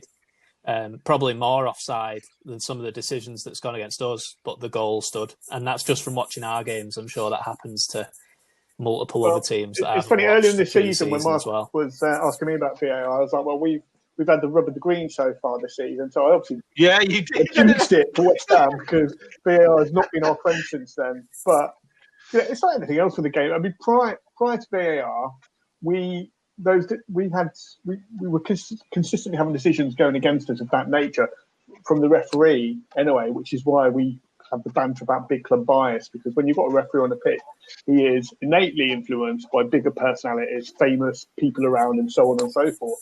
And bigger teams tend to get decisions. Whether the referee realises he's doing it or not, that's being proved through scientific studies and all sorts to say that is scientific studies. So really, yeah, it has been. Look it up after the show, Mark, and then you can come on the show next week and tell me that I was right. That science has backed that up. Thanks very much. I'll carry on. Scientific. Well, like I said, you look it up afterwards. Or I can send you the link to it, and then next week on the show, what we'll do is I will share my screen so that we can show the science behind that, and you can say, yes, Al, you were right, and I was wrong yet again. Okay. Absolute codswallop. Mind you, we had Ferguson for 20 years. We had Ferguson influencing referees for 20 years. So you're probably wrong. Team bias, though, isn't it? You know, the teams deliberately getting on the referee's back. You know, Chelsea were really big for it under Mourinho, weren't they? That if a decision didn't go their way, or they tried to unduly influence the referee wherever they could. Go on, Ralph. Dan's made a class point there in his observation of the Everton Spurs Everton Brighton game, or whatever, Liverpool Brighton game. Where he said Welbeck's just chanced it and just left it to VAR. So he's felt the contact and he's just thought, right, I'll just give this a chance now. It might be overturned. It might just stay as it is. Is that what the likes of Pogba did against Villa? Did he think, right, I'll just take the contact? If I get the penalty, I get the penalty. If I don't, I don't. It's down to VAR now. I could be, referee on the Villa game could have been overturned. You know, he could have been, corrected. Vardy is the master. Vardy is the master of when he's running alongside someone, he just shifts his bum to the left or the right and puts his trailing leg in between the defender's legs, and he just goes down. I mean, what's the VAR supposed to give there? In theory, it's a penalty. Well, here's the thing. So you're talking about two checks and balances now rather than one, aren't you? The referee and VAR. So if they're trying to con VAR, prior to VAR, they were just trying to con the referee. Now they've got to con the referee and VAR. So they need to be a bit more subtle in the way that they draw fouls or whatever it may be, because someone's going to slow down, look at various different angles to do that. So it doesn't to suggest that we've got this pure game in the Premier League where people don't cheat. Every time the ball goes up for throw-in, both teams put their hands up and say, "Oh, ball ref," even when they know it's not.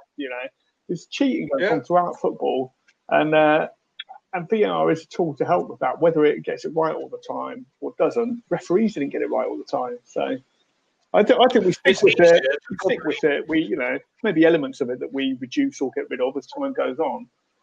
But for me, the principle of whether something's offside or not is an important one, and whether the red card piece as well. That if the referee's missed something where someone should be sent off for, I think it's picked up quite a few of those in the last two seasons, where that person stayed on the pitch and potentially scored a winner when they shouldn't have been on the pitch in the first place. It's probably easier to con VAR than it is. The referee, because VAR is going to look at the incident, whether the referee gives the penalty or not. So all you've got to do is put your leg in between the defender's legs, or wait for that push from behind in the box, or like Pogba, and wait for the contact, then clip your heels, and whatever happened. So it's probably easier to earn there's almost a penalty in every single game in the Premier League now. Yeah, nearly. Yeah. There really is. There's so many penalties since VAR's come in. But I just think we all can agree. We just want consistency on it, no?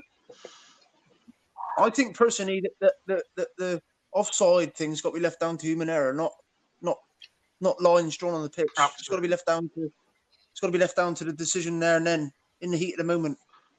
I would like to see daylight. I think the offside rule should go back to absolute daylight. It needs to be an obvious and clear advantage. Yeah.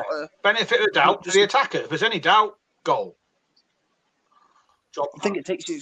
It gives you excitement back. I agree with clear daylight, and I think any of us. I'm sure we've all played football on the parks. In a game where you've got a linesman at the weekend and stuff, and sometimes you agree with their decision, sometimes you don't. You just get on with the game, don't you? Whatever they say, and like you're saying with rugby, Mark. I think the spirit of fairness. You respect the decision that linesman makes, whether you like it or not. Even if you swear at him, you respect the decision and carry on playing, don't you? It doesn't necessarily ruin the game.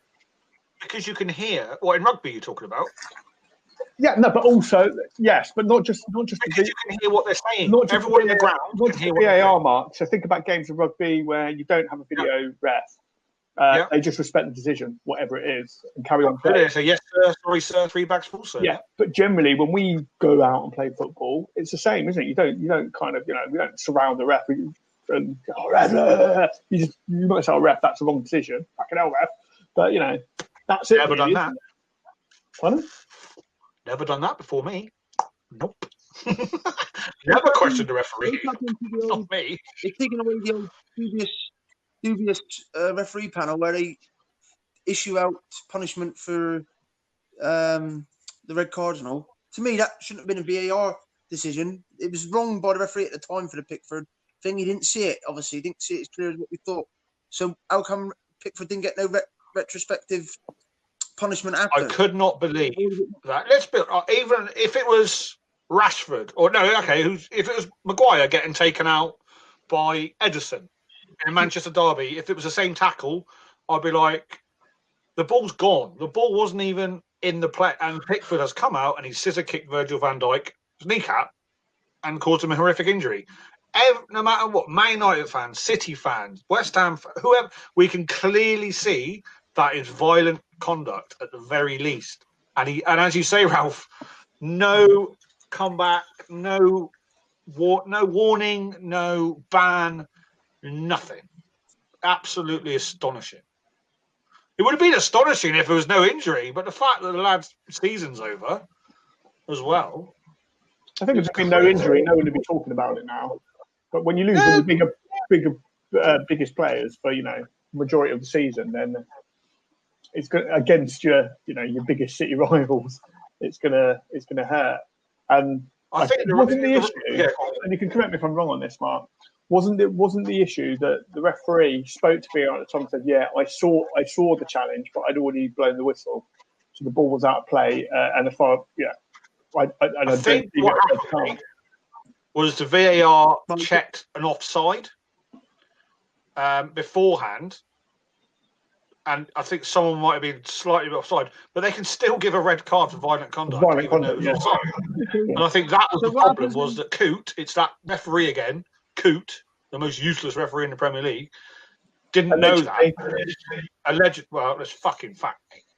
But he didn't know the rules. He didn't know he could actually. So what happens then when there's a foul or someone causes a tackle like that, and then 20 yards away someone's off the ball twatted someone?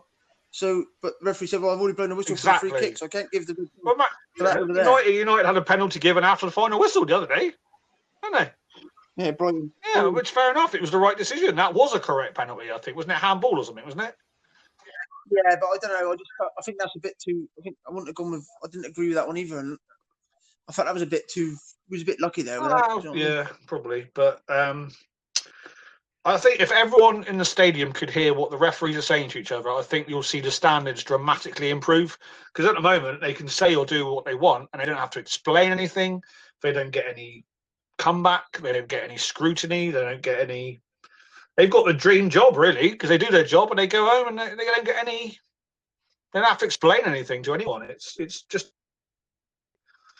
And that's why rugby, it goes like a dream. There's no howlers in rugby. You never see a howler in rugby, a video referee howler in rugby. Very, very rarely. Because everyone can hear every word they're saying. So you know. Like you said, they're talking each other through, the TMO's talking the referee through what he's looking at. And the referee goes to the big screen in the corner of the ground. Every ground in the Premiership in rugby has a screen in the corner. And the referee goes to the screen and the supporters are looking at the screen and they can hear everything that's going on. It's a massive difference. It's a huge difference. Sorry about that. The captain brought a mouse in. Oh, yeah. Put it in the fryer. Lovely. Yeah. We don't have a fryer. Oh, why not? How do you live? Put it in George Foreman. Lovely. We don't. Anyway. So what are we looking for? We're looking forward now to Brentford against Spurs and the Manchester derby. Do you want to win it? Do you want to win the Carling Cup round, or is it a bit of a distraction? Any sort of, if you've fulfilled your fixtures, so any sort of trophies are nice enough to knock. Especially in this year, isn't it? Especially this year with all the bloody. Would you say this to the likes of Villa? Do you want to win the cup? Of course they would.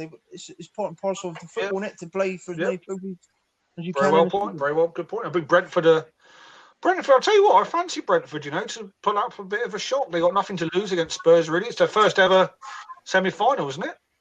Brentford's first ever cup semi-final. Am I wrong on that, or not sure? Well, they've not been to a final, I don't think. So, yeah, could well be. Gone. No, he hasn't. He's still there. But it has been cool now having 3 or 4 different people on. It's been wicked. He's back. We lost you for a second there, Al. Yeah, the baby's come out. She needs to have a nappy. Oh, how old's your baby? She's 2. Oh, it's a toddler. Nearly fully grown. Anything else, Al? Oh, wow. Let me have a think. What's that? I've got to go, guys. I'll have to catch you next time. Yeah, no, every Sunday, mate. Pleasure having you on, mate. Having you on, mate. The rest of the season.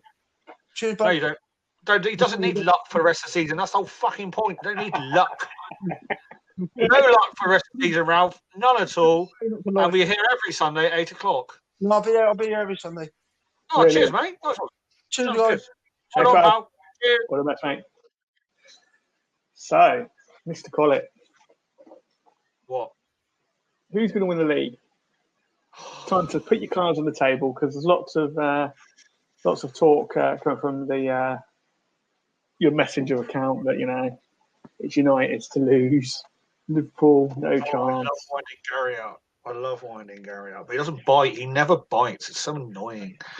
I want to say Liverpool because I think now we're getting some players back. It's just going to be so close. It's just going to be so close. I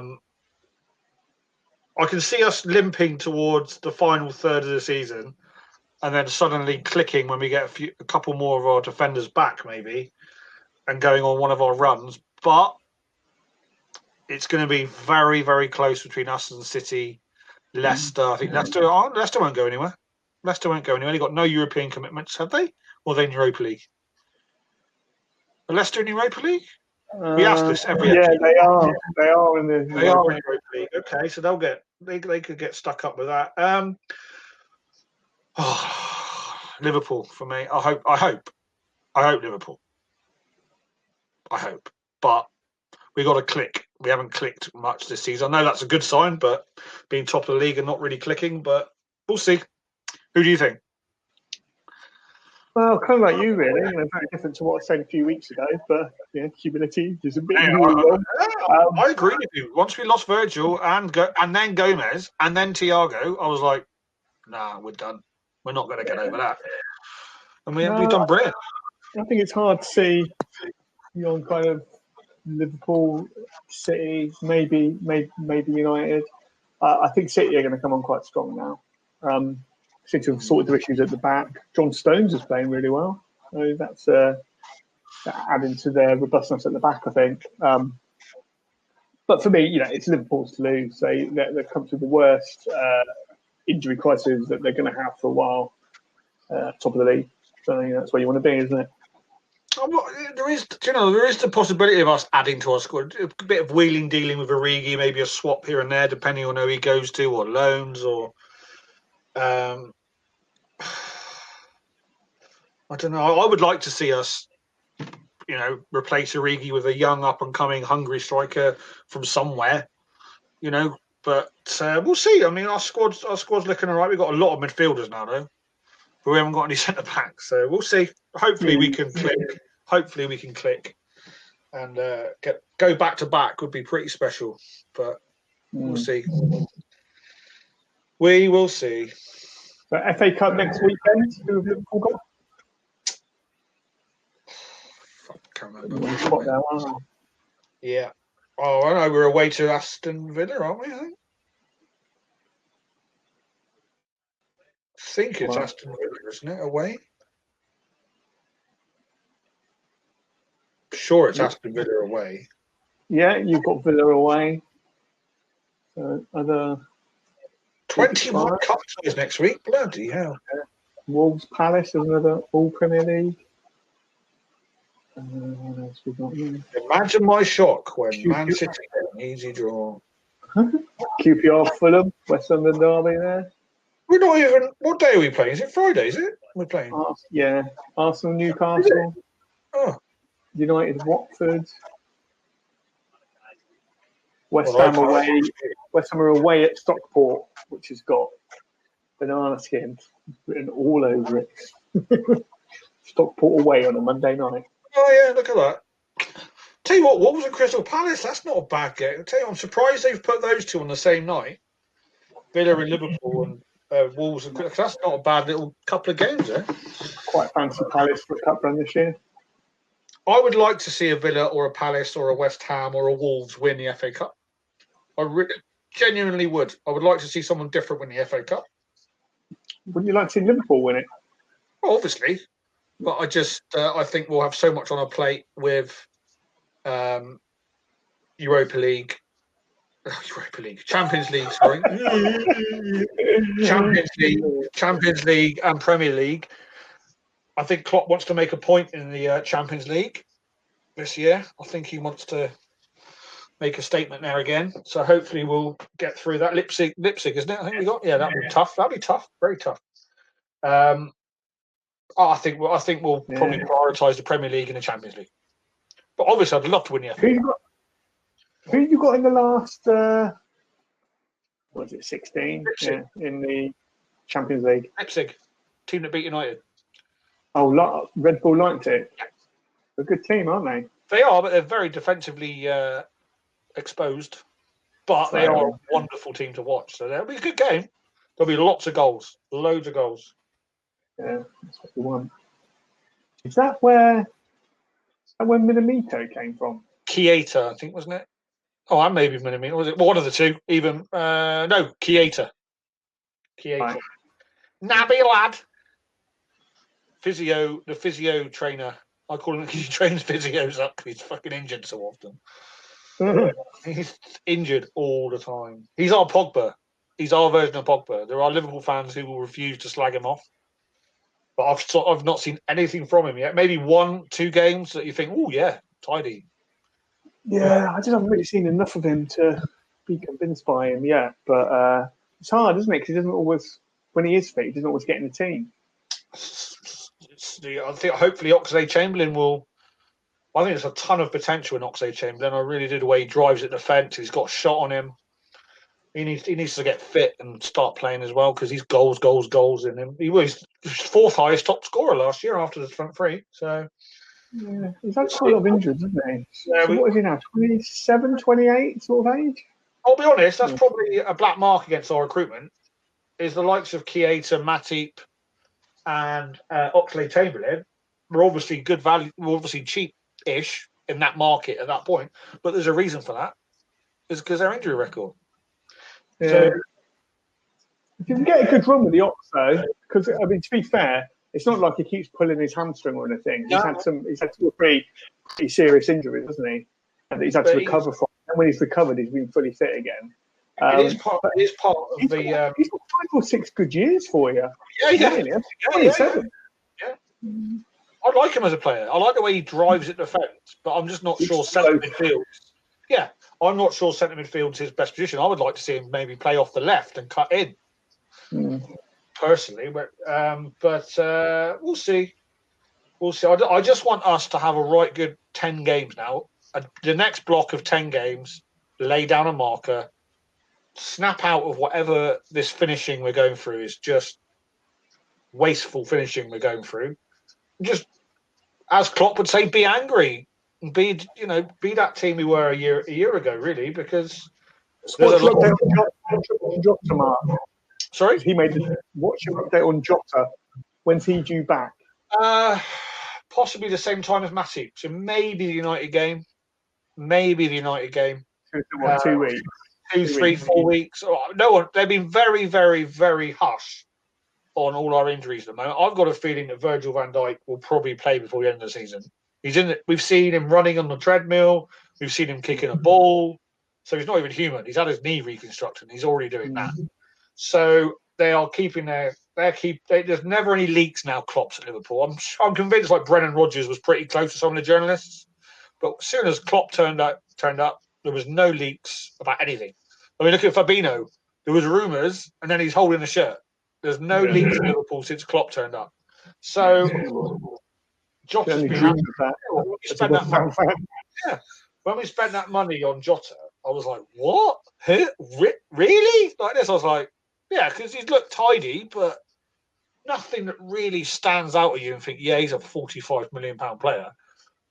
But he's been absolutely electric, absolutely superb for Liverpool. He's been absolutely fantastic. And I think you've got the transfer committee, haven't you? But I think Klopp has a fair influence on that, as in he gets to say, yes, this is a player I can incorporate with the system. This is how long he would take to get up to speed. So being part of that structure, I presume that when it comes to transfers, Klopp has to go in there and say, we're spending this money. I'm happy with us spending this much money on this player, and this is how I see them working out within the structure. This is how long it will take me to make this player ready to play in the first team. He wasn't sold on Salah. It took the recruitment team, because he went to, where did he go? He went to Fiorentina, Salah, lit it up there.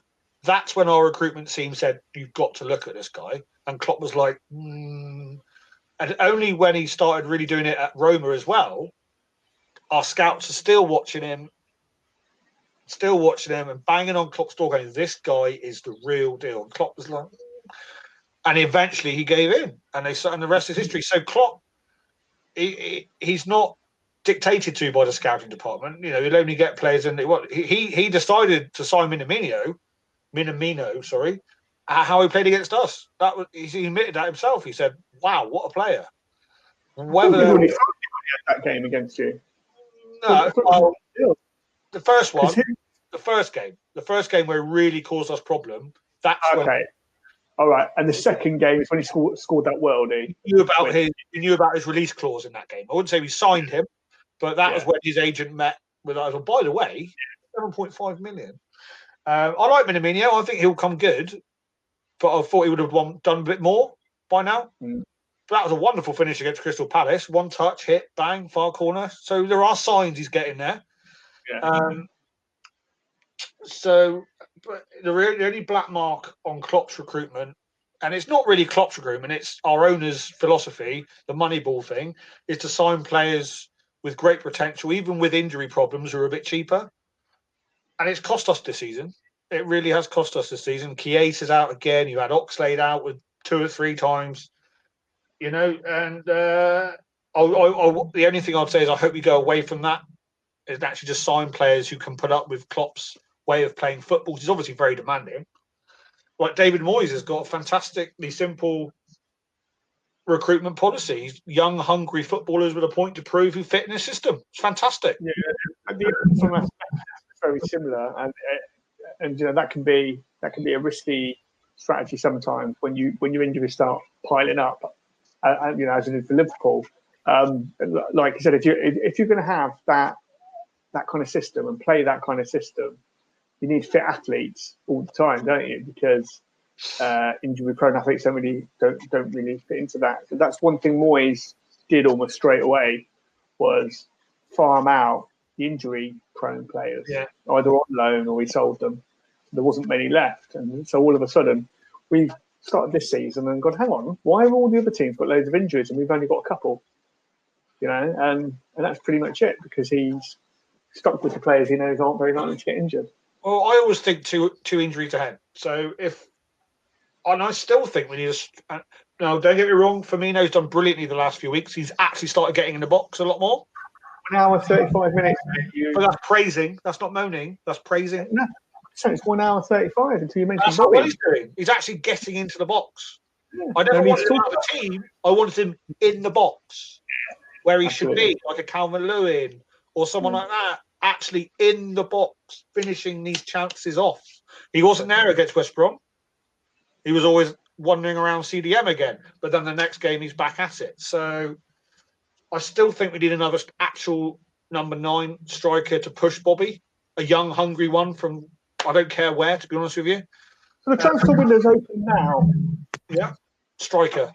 And Liverpool, you've got a checkbook, haven't you? You know, you've got a checkbook. You can if you really want to go out and spend north of 50 million. Centre back has to be a centre back. But looking at forward, so you couldn't you, if you wanted to?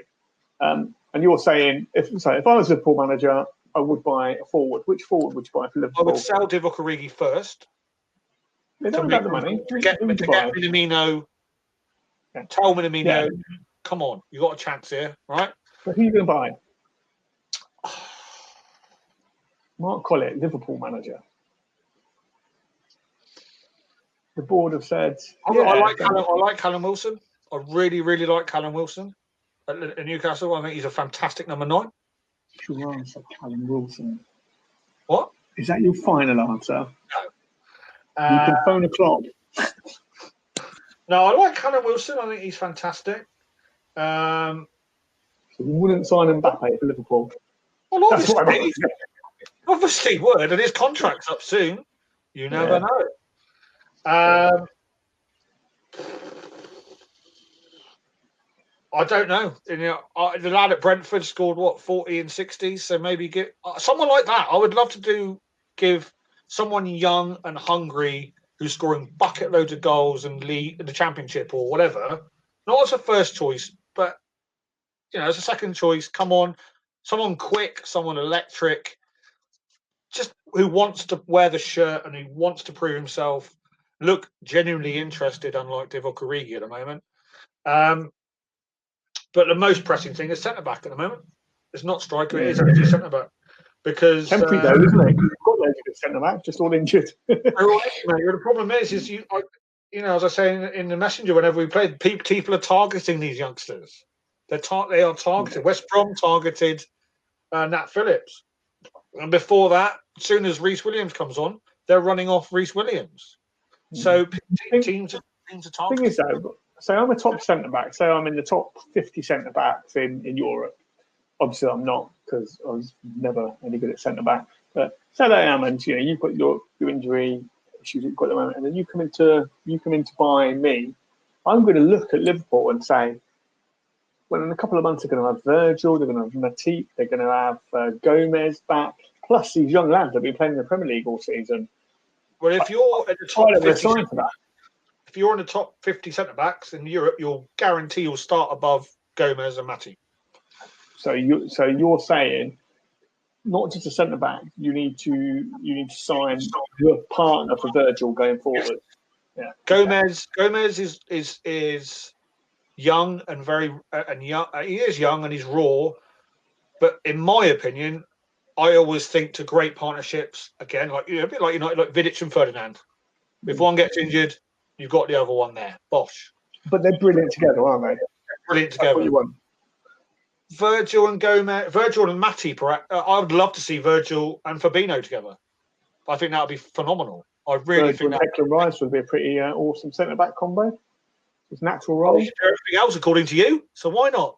Yeah, I mean, Declan for mayor. I can't even think of a centre back who maybe Varavan at Real Madrid. I quite like him. He's a bit of a Rolls Royce, but he hasn't been very good for Real Madrid. I must confess, I don't know who you're talking about. Who's Varavan? Varavan, the French centre back for Varane. Varane, is that his name? Yeah. Varane. Sorry, I thought it was Varavan. Varane. Sorry, Varane. Yeah, he's quite tiny, bit of a Rolls Royce. Yeah. But Gomez and Matip are fine as backups. but they are injury prone to be someone to rely on to win the title. Although he won the Champions League and the title with them, but that'll always be Fenway Sports Group's way of doing it, mate. Moneyball is look for high potential targets, injury prone or not. Coutinho is the poster boy. Bought him for 8.5, polished him up, sold him for 150. That is exactly what Fenway Sports Group want to do. They want to buy players, turn them into world-class talents, sell them, add to the squad. That's what they did in Boston, Red Sox. That's what they're doing at Liverpool. No one be surprised if Salah is moved on. Yeah, because then they'll buy another world-class centre-back. Yeah. Done. So the West Ham strategy at the moment is a little bit different. I love the way West Ham are attacking the season. Well, but there's a reason behind that. And you talk about our new Fellaini. It wasn't meant to be an insult. It was Moyes finding someone to fit his pattern. Yeah, he's done that. I totally get it. And obviously he came from Slavia Prague, and then we signed Kufau in the summer for $5 million. I'm not sure what to think of him. He's been. If you watch him every game, he's the best right back we've had for years. He's absolutely brilliant. Oh, he's certainly covered. Injured on him. He can cross. He can tackle. His positional play is brilliant. He's going to be a West Ham legend. Yeah, he's Zabaletta's hair. Zabaletta's hair. Yeah. So Zabaletta's legs have gone by the time he signed for us. So we never saw the best of him at West Ham. This guy is. Yeah, he's just different class. He's made a difference because we're not getting pulverised down the wings anymore like we were last season. Because he can defend. He can properly defend as well as being great. He reminds me of Gary Neville. In all honesty, the way he plays, he's like a Gary Neville type defender. Gets forward but cautiously. Good cross of the ball. But it's crazy how many decent right backs there are in the Premier League, don't it? English or not. He's not English. Almost every team in the Premier League has a decent right back. Every single one of them, apart from Brighton's left back. Shit. But, so Kufau, we signed him from Slavia Prague. How much? 5 million. Bargain. See, there are bargains out. So we're now looking. So apparently we've got an excellent, as a result of the Souček signing in the first place, we've got an excellent relationship with Slavia Prague. And so, looking at some of their other players, SIMA. So he's been banging him in this season, and he's very much a Moyes type striker. I think he's got 11 goals, 1 assist in 17 games so far this season. He's 6'3". He's brilliant in the air. Really good at heading the ball, strong, good at holding the ball up. He's not a dribbler. He's your Moyes. In fact, he's what you call a bread and butter Premier League striker. So there's lots of thought that we may go for him. I think it would be dependent on finances. If they wanted silly money for him, we won't go for him. Play for us is the rumour, and we're kind of he'd cost $6 million, which bargain, mate. It's a bargain for somebody. If Antonio's out injured and you want someone up the front that can head, shoot, hold the ball up, but also play either wing, which Josh King can, that's an absolute bargain. And not injured. So very West Ham are saying they're skint like they always do, and genuine question: would you take Origi at West Ham if Haller left? Right now? Yeah, probably. I'm not sure what in the summer, but I'd take a punt on him. Certainly take him on loan. Yeah. A drop of a hat. Because I think he'd add something to our. I think he'd fit into our system. Yeah, and do you know what? He can finish, mate. He just needs a few games. He can finish. Look at all his best Liverpool goals, and they're all split second. Bang, hit. If he's one-on-one with the goalkeeper for 5 seconds running, he'll miss because he's got time to think about it. He's very good on set pieces as well. He's good in the air, and he's good in the box. And that's where his chances would come if he played for West Ham. But yeah, I'd take him. I'm not sure we'd want to pay 15 million for him, but maybe 10. That's what what he's done for us. We've got to get at least 15, 20 million for him. Yeah, no, I accept that. I think that's probably a fair net worth for where he is at the moment versus what the glory that he's assisted in delivering in recent seasons. Okay, we'll talk about players and their price tags. A player that really splits opinion on price tag is Adama Traore. I look at him and I just see world-class talent potential. I genuinely do, because he's almost unique. He is explosive. He takes people on. I don't know what's going on with Wolves' contract talks, but that's probably why he hasn't been in the team too much up until Christmas, and then he's been in the team all the time.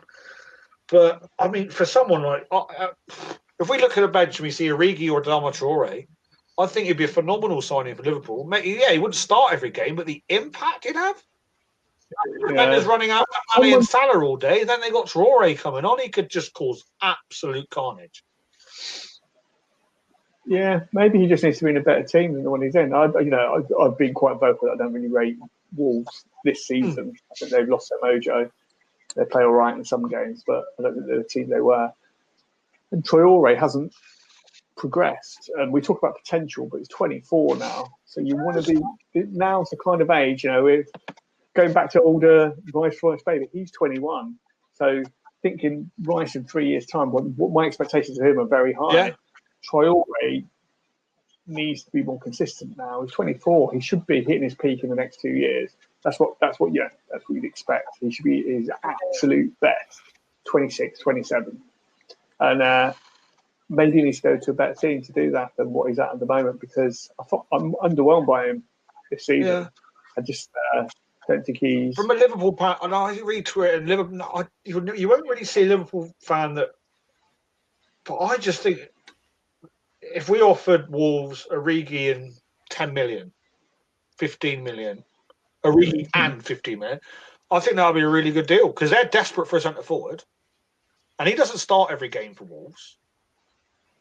But he is absolutely electric. And I just think the way we play with our wingers, how much ball they get, the better service he'd get, the Klopp factor about getting the best out of players. Can you imagine him after a season of Klopp in his ear? I would love it at Liverpool. That move, Taki into that backup striker role, you wouldn't have to worry about drifting out wide and stuff like that. You'd have Adama Traore or Salah off the right. You'd have Mane off the left or Oxlade-Chamberlain off the left. But it still doesn't... and you'd have... The only thing I could say with Traore, the only negative that could maybe... And it's hard because it's theoretical, isn't it? Is how... He's quite an individual player. His flair is his dribbles, basically, isn't it? It's running past players, which isn't, at this time, something that Liverpool rely on to win games. I'm not saying it can't be or it shouldn't be, but I'm not sure it forms part of Klopp's game plan because he obviously plans games meticulously and Liverpool style of passing very meticulously as well, so that everyone knows where every other player is.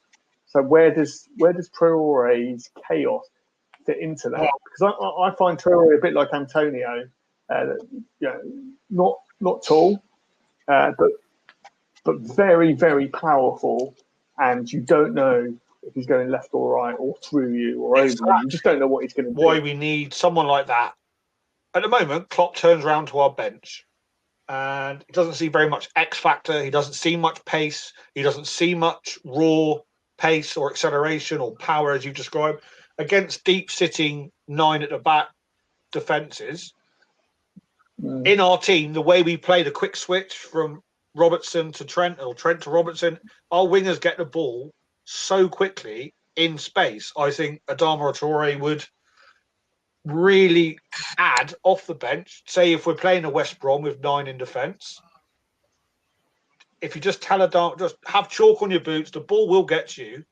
Just run it. I honestly. Yeah, you all need that because at the moment your crosses come from your fullback, certainly not from your midfielders. So maybe just to have him pressing high out up and away. He takes at least two men out of the game to take, and that will create space for others. I know not a Liverpool fans would agree with me saying this, but If I look at my bench, I would rather see Adama Traore there than Divock Origi. Because if they say, well, hang on a minute, Divock Origi is a striker, you can't make... He's not. He's played off the left. He's played off the flank. Divock Origi is very rarely played as a striker. I just think he would add a tremendous amount. And if you want to give Salah a rest, then you've still got someone with pace and acceleration who's going for a little bit of a dip at Wolves. So that's maybe why it's worth offering Origi, because they are desperate for a striker. So we'll see. Who would be the player you would like West Ham to sign? And I would say Traore's a realistic signing for Liverpool because of the fact Wolves desperately need a striker. Who is the one player West Ham would realistically sign for you to improve your squad? Well, realistically, I've kind of already said that there's no money being thrown at it. I think the board's view now is we're having a good season, so we don't really need to invest in the business of Premier League football and not a lot else. The talk in the summer was of trying to sign Tarkowski from Burnley. Yeah. I think they'd still like that. However, I jokingly mentioned him a couple of times earlier, but there was a lot of disdain from West Ham fans when we signed Craig Dawson on loan, close season, and he's not played until a few weeks ago. And apparently, so he started 2 games ago. All the fans were like, what's going on? Balbuena's had a really good season. We've got Issa Diop that, Man United were interested in last season, not even getting on the bench at the moment. And then Craig Dawson suddenly getting picked to start. And so, the leaks came out of the club that was because he's been doing so well in training, they couldn't not pick him to start a game. And to be honest, last 2 games, absolutely brilliant. Him and Ogbonna, just watertight. So suddenly there's not that need for Tarkowski that was so desperate before, because we've got 4 centre-backs, 4 fit centre-backs. So we're not going to go out and buy there. And that only really leaves 2 positions, striker, which we definitely back up in. But I think the plan is Josh King, because he's cheap, available and willing. And Bournemouth need money, so they'll sell him. And left wing back, where we've only really got Arthur Masuaku. He'd been playing on an injury to his knee. He's brilliant. But he'd been playing on a knee injury for quite a while, and then all of a sudden was just on his Instagram saying, I'm in hospital, I've had my operation. And it blew up because the club hadn't released anything saying that he was having an operation. So he's out for another, I think, 3 months, 2 to 3 months. So we've got a bit of a weakness there, that our 3-5-2 doesn't really work without Masuaku out on the left. So we're having to play 4 at the back, which is making us more defensive at the moment than we'd like to be. So a left wing back, who would that be? Ooh, I haven't got a clue. I haven't even thought about it. Cresswell, mate. I like Cresswell. I do like Aaron Cresswell. Cresswell's not a wing back though. He's not fast enough. Not pacey enough. Yeah. He's really found his feet as the 3rd centre back. Yeah. That's where he's wonderful. He's he's great when he gets forward. He's been a bit ropey as left back because defensively he gets skinned by attacking players quite a lot. So, but it doesn't happen when he's in the middle. So that's his natural position. There's a really. I never thought I'd be in a position where I'd be getting to January and saying, Josh King. Why not? He's a proven. So we need. We're playing well. 46 free agents in Europe. Luka Modric, would you take him at West Ham? How old is he? I think he's still got like 2 years left. Would you take him, say, on a year's contract, on a year deal? Yeah. I don't think there's many clubs that wouldn't take Luka Modric. Why do you think West Ham wouldn't be in the running for him? Because he can now negotiate with you. The only thing is he wouldn't play. He wouldn't start every game for us, even though it's Luka Modric. But then, what better mentor for Declan Rice? That's what you've got to think. Curtis Jones has Thiago. Foden, David Silva. Rice, not anymore. Rice, Modric. That's the kind of signing I think these teams who could really shock everyone this year. I think that's the kind of signings you got to go for, man. I think you've really got... Yeah. What's the downside of signing Luka Modric? What is the downside for someone like West Ham to sign Luka Modric? There isn't one. Yeah. Sorry, one sec, Mark. Just